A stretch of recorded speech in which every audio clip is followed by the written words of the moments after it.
Yo, what's really good, everybody? It's your boy, Baby Dyce, and I'm back at it like a crack addict with another reaction video. And right now I'm about to dive into Joey Diaz does heroin from the This Is Not Happening series. Ever since the first time I reacted to Joey Diaz, I got a couple of requests to react to him. So I decided I'll do this one. This one has been requested a couple of times by different people. So, like, you know, typically I would shout out your name individually, but this ain't one of the cases. This is one that's been asked a couple of times by different people. So, shout out to y'all for requesting. I'm about to just dive on in. This one is about 13 minutes long, or almost 14 minutes long. So, I'm not going to do too much talking. I'm just going to listen to what you got to say. Joey Diaz does heroin. Okay. I seen like the Virgin Mary, and she was stripping like she was dancing to no quarter. And I woke up from that shit like, oh, I'll never do heroin again. But I'm lying. I did in New York one time at a gay bar up in the third floor, Ramrod. Fuck it. You gotta take a chance. Columbus did, right?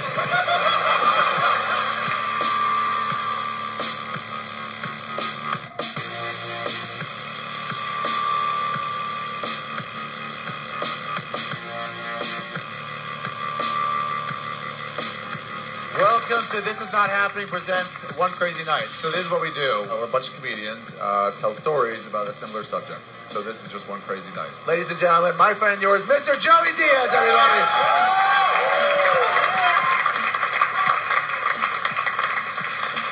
One more time, Bobby, to put this together.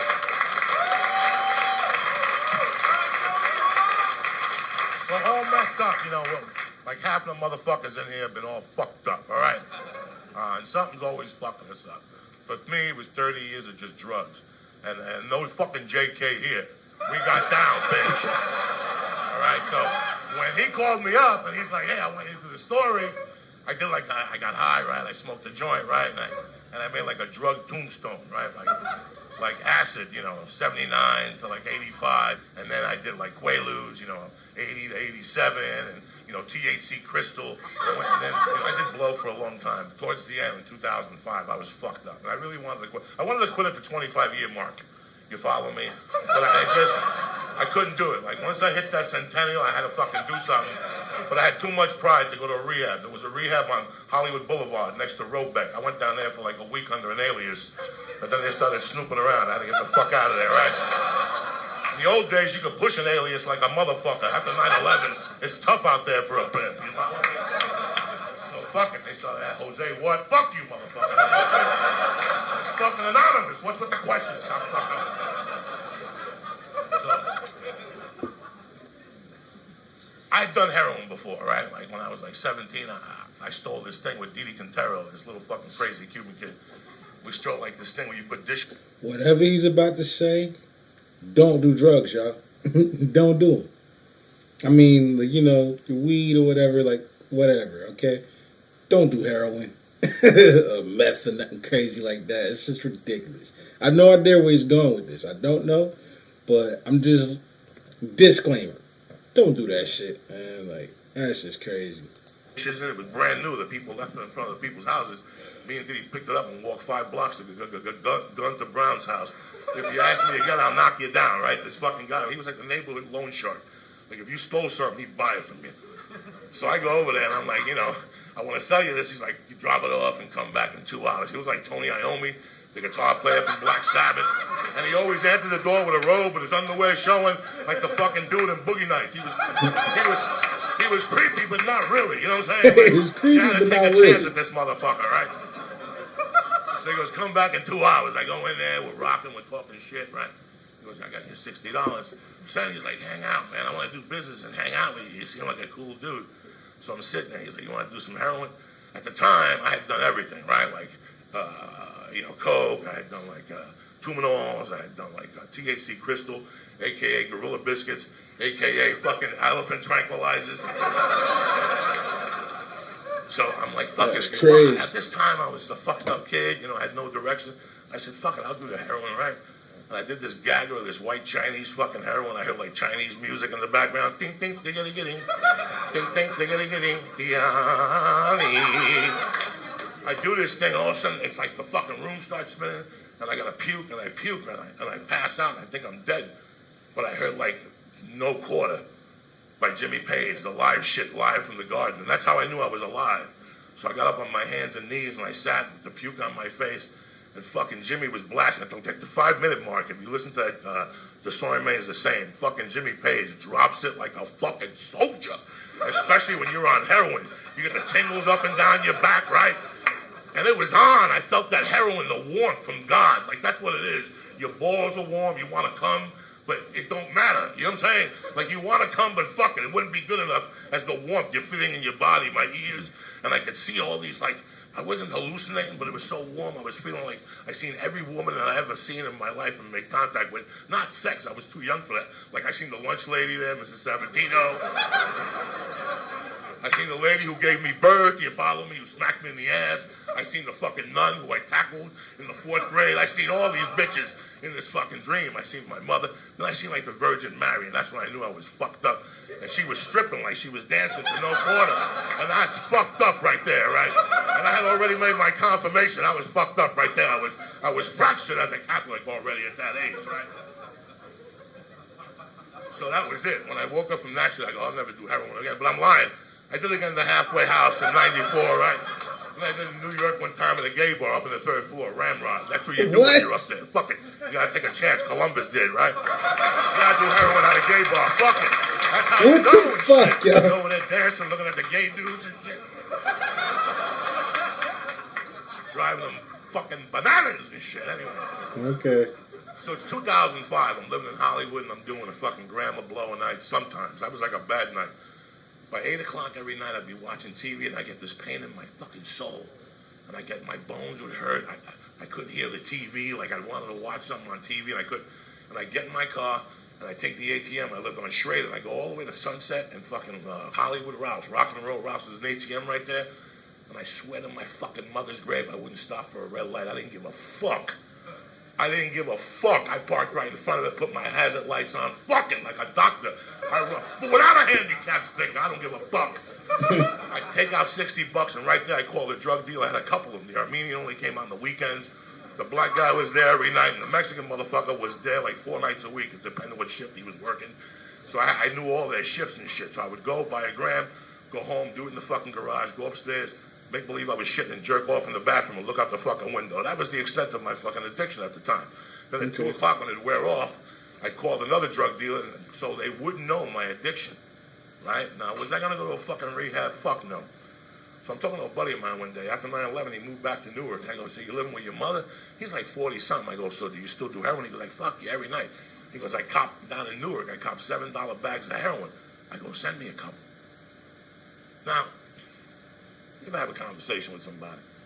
And then you're like, you just try to be cool. You're like, yeah, count me in. Wrong fucking dude, right? About a week later, I go to my mailbox and it's like in Crayola writing, you know.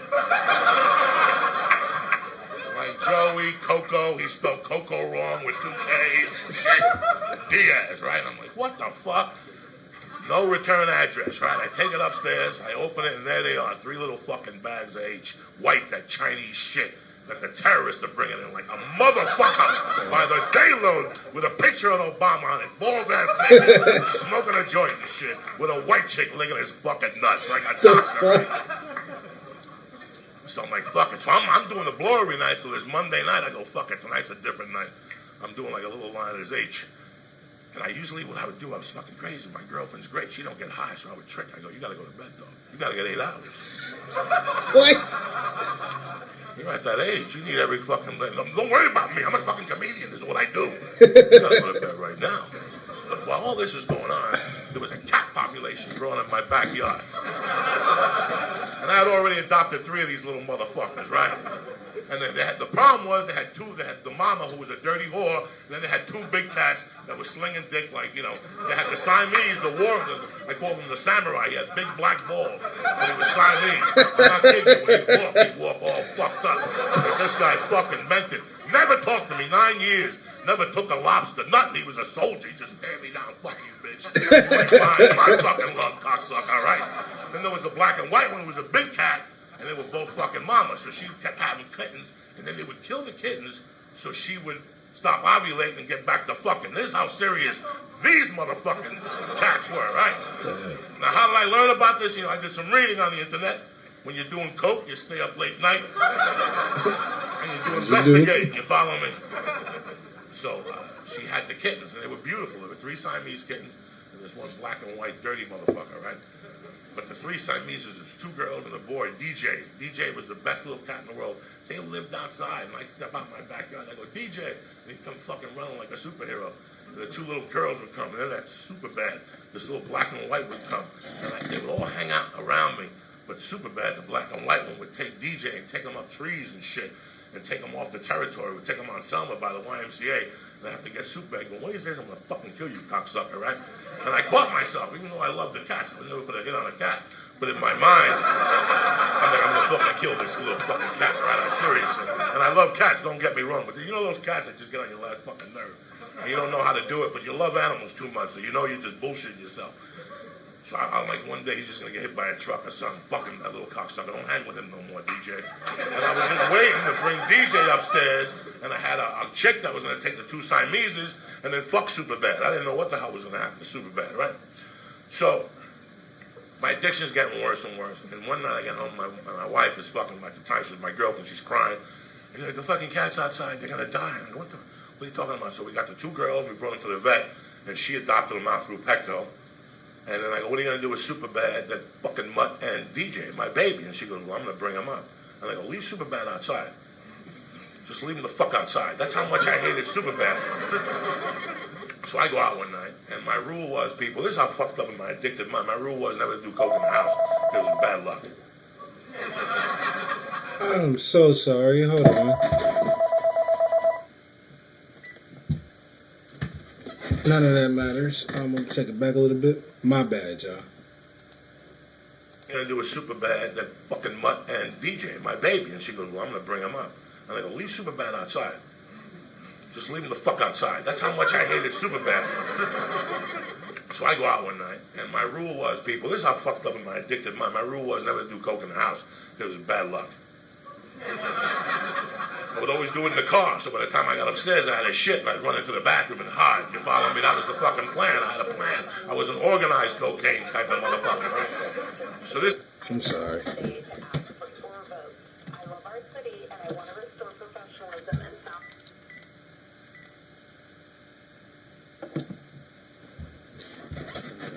something like that.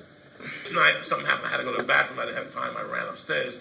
And when I got upstairs, my wife goes in the bathroom. The 2 cats are in the bathroom. So I go in the bathroom, and I do the coke, and I'm looking at the both of them. I'm like, I don't even know why she fucking brought you up here.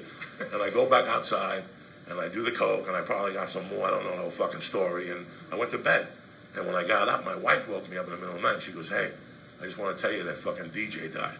And that was the Siamese I was going to adopt, right? And when she said it, guys, I fucking knew it was the coke. I fucking knew it. And I just said, do me a favor, close the door. And I cried a little bit, and I put my sleep apnea mask on first. Then I went to fucking bed, right? And, yeah, whatever, sleep apnea, whatever the fuck it is. I'm a fat dude, right? And then, so I'm laying there thinking, I finished my crying. I go, you know what? That little cat died because I brought the coke upstairs. Even if I fucking hate Superbad, that motherfucker's not going to die up here because that's even more bad luck. So I went in there, I got on my hands and knees like a Catholic fucking soldier, and I said, God, if you save these fucking cats, this Superbad who I can't stand, I'll never do coke again. I like winked at him, like, right, whatever. I said, God, don't let this motherfucker die. And I promise you, and like the first day I had the shitters, you know, but every day I would go in the bathroom and he'd live. Like by the 4th day, I was ready to fucking shoot myself. I was ready just to shoot him and end it. I would go in there like, die. Don't you feel like dying yet? They told me, you don't want to live. It's fucking terrible. Things are tough out there. Trust me. That was 7 years ago, and I haven't done blow. I'll tell you what. I'll tell you how close I am with this filthy motherfucker that I love. Because if you go to my house and you look at my cats, and you look at him, you're like, He's like Marilyn on the Munsters. You follow what I'm saying, kid? I got good-looking Siameses, and he's like black and white. And he got a little head and shit, but he's fearless. But I'll tell you how much that dude knew I made a promise for him. Because at night, my other cats are cool, but they ain't that fucking cool.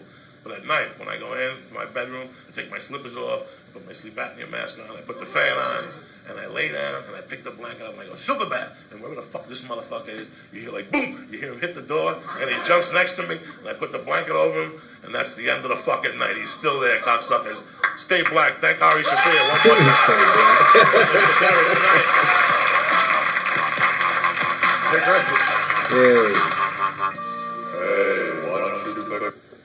Shout out to y'all for requesting Joey Diaz, man. Like, yeah, he's a funny dude, man. The one I saw before this, I forget what it's called. It's on my page, man. If y'all subscribed or whatever, y'all could always go back and see the things I reacted to and things like that. But I reacted to him before. It was a different story. It was something about his mom, I think. I can't recall. I really can't recall. I'd have to look at it again. But anyway, this one was funny as shit, too. Like, you know what I'm saying? Y'all been requesting this. I got around to it. Like I said, like, you know, you got to realize a lot of people request a lot of different things. Just because I didn't get to it immediately doesn't mean that I won't. I will get around to your requests. Just make sure you let it be known and you see that I see that, you know what I'm saying? As long as you know that I know what you want me to react to, I'll get around to it. I mean, don't worry about it, man. I'll get around to it. But yeah, man, Joey Diaz, funny dude, man. That's crazy. What I gotta say about it, stay away from drugs. Don't do drugs, man. Like that's never been a good idea ever in life. I mean, like it's just a bad idea. Don't do that. But he's a funny dude, and everything. Like he's a great storyteller. That's another thing. It's like as he's telling the story, like I'm picturing it as it's going down. Like I could literally see him, like not wanting to, like, you know what I'm saying? Like he was like he doesn't usually like to do drugs in the house, so he did it in the bathroom that one time, and it just so happens at that time the cat died. Like I could imagine his mind state, like this happened because I did coke in the house. That's the only reason why this happened. Like it's like. Okay, like, you know, that's what you want to believe, bro. You know, but whatever, man. Like, he's still funny, man, regardless. I don't know how true any of that is. Maybe it's true as fuck. Who knows? All I know is it was funny. It was interesting. It was well worth the watch, man. I appreciate y'all, man. And, yeah, that's it for this video, man. It's your boy, Baby Dice. I'm up out of here, man. Early.